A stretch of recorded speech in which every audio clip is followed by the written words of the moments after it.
நம்ம இன்றைக்கி இட்லி, தோசை, சப்பாத்திக்கு ஒரு சூப்பரான சைட் டிஷ் தாங்க பார்க்க போகிறோம். ஒரு பேன் வச்சுட்டு எண்ணெய் வந்து ஒரு குழிக்கரண்டி ஊற்றிக்கிங்க. கடுகு, ஜீரகம் போட்டுக்கலாம் 1 ஸ்பூனு. 2 பெரிய சைஸ் வெங்காயம், 10 பூண்டு நான் சாப்பரில் போட்டு கட் பண்ணி ஆட் பண்ணியிருக்கேங்க. நல்லா வெங்காயம் வதங்கினதுக்கப்புறம் இதில் ஸ்பைசஸ் ஆட் பண்ணிக்கலாம். குழம்பு மிளகாய்த்தூள், மஞ்சத்தூள் ஆட் பண்ணியிருக்கேன். 2 நிமிஷம் நல்லா மிக்ஸ் பண்ணி விடுங்க. நல்லா வதங்கினதுக்கப்புறம் நான் 5 தக்காளியை 2 பல்ஸ் மட்டும் போட்டு கொஞ்சம் கொரன்னு அடித்து ஊற்றிருக்கேங்க. தேவையான அளவு உப்பு ஆட் பண்ணிக்கலாம். பெருங்காயத்தூள் கொஞ்சம் ஆட் பண்ணிக்கிங்க.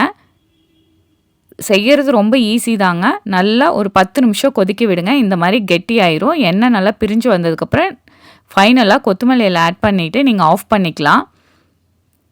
இது சிம்பிளான ரெசிபிங்க, ஆனால் சூப்பராக இருக்கும். இட்லி, தோசை, சப்பாத்திக்கு எல்லாத்துக்குமே கண்டிப்பாக ட்ரை பண்ணி பார்த்துட்டு கமெண்ட் பண்ணுங்கள். சேனலை சப்ஸ்கிரைப் பண்ணுங்கள். இன்ஸ்டாவும் ஃபேஸ்புக்கும் ஃபாலோ பண்ணுங்கள். தேங்க்யூ.